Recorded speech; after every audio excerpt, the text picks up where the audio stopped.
কিশোরগঞ্জে ডিবির সাবেক প্রধান হারুন ও রশিদের আলোচিত প্রেসিডেন্ট রিসোর্ট এখন ভুতুড়ে পল্লীতে পরিণত হয়েছে।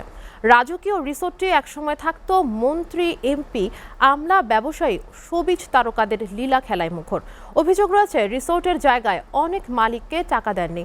হারুন পলাতক হলেও তার লোকজনদের ভয়ে এখনও মুখ খুলতে চান না ভুক্তভোগীরা। হারুন নিজেই এখন সপরিবারে পলাতক। কিশোরগঞ্জ থেকে ইমরুল হকের প্রতিবেদন। কিশোরগঞ্জের মিঠামইনে হাওরের বুকে ৪০ একর জায়গা জুড়ে এই প্রেসিডেন্ট রিসোর্ট। অনেক কৃষকের কৃষিজমি জোরপূর্বক দখল করে ডিবির সাবেক প্রধান হারুন তার গ্রামের বাড়ির পাশেই অত্যাধুনিক এই রিসোর্ট গড়ে তোলেন। বিশাল পুকুর, হেলিপ্যাড, সুইমিং পুল ও ক্যাফে সুবিধাসহ 10টি ভিভিআইপি ডুপ্লেক্স কটেজে 40টি শীতাতপ নিয়ন্ত্রিত কক্ষ রয়েছে এই রিসোর্টে। বিলাসবহুল এই রিসোর্টে যাওয়া আসা ছিল কেবল এমপি, মন্ত্রী, আমলা, ব্যবসায়ী সহ শোবিজ জগতের নামিদামি তারকা ও অঢেল সম্পদশালীদের। আওয়ামী লীগ সরকার পতনের পর থেকে জনমানবহীন ভুতুড়ে অবস্থায় পড়ে আছে একসময়ের এই প্রমোদপল্লী। 5 তারিখের পর থেকে এখানে তালাবদ্ধ খুললাম, আর লোকজন কেউ নেই এখানে।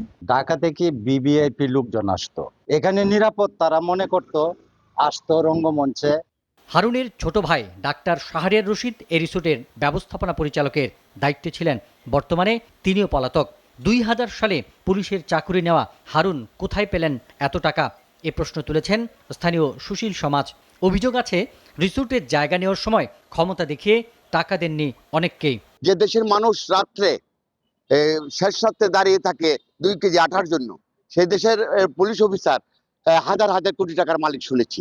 যে বিগত স্বৈরাচারী সরকারের আমলে শেখ হাসিনা অত্যন্ত ঘনিষ্ঠ লোক ছিল, সে তার ক্ষমতার অপব্যবহার করে এই রিসোর্টের জায়গা সংগ্রহ করতে গিয়ে এবং নিরীহ মানুষ তাদের জায়গা জোরপূর্বক দখল করছে।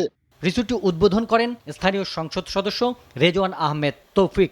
সাবেক রাষ্ট্রপতির এলাকা এবং হারুন রাষ্ট্রপতির অত্যন্ত আস্থাভাজন হয় তখনই রিসোর্টের নামকরণ করা হয় president resort. SA TV news desk.